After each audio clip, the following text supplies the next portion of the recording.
Hello everyone, Espanglish Garage here, and today we're gonna be replacing a tie rod.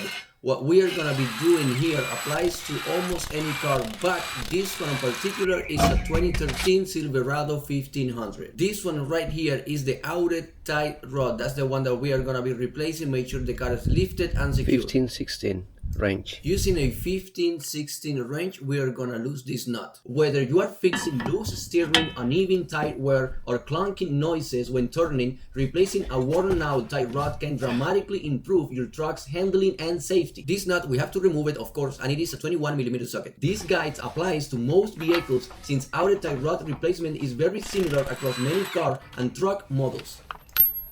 We're gonna be using some convincing techniques right here.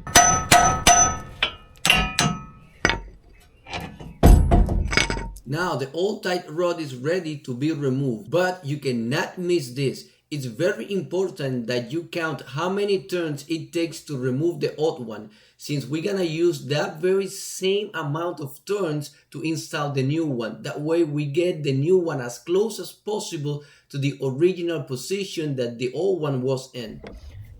And keep in mind that it is highly recommended that after doing a tie rod replacement, you take your car for an alignment. Am I gonna do it? Maybe not, but it is highly recommended that you do so. Now I'm gonna be adding some grease to my tie rod. Even though it came with a little bit, if it comes with this service pin, it's highly recommended that you put some grease. I want my new tie rod to last as many miles as possible. In the comment section, I will be leaving some of the auto parts locals to every one of us and the type of grit that you should be using for this application. Now it's the time to place the new tie rod back in the right position and start tightening all those nuts, 2 of them.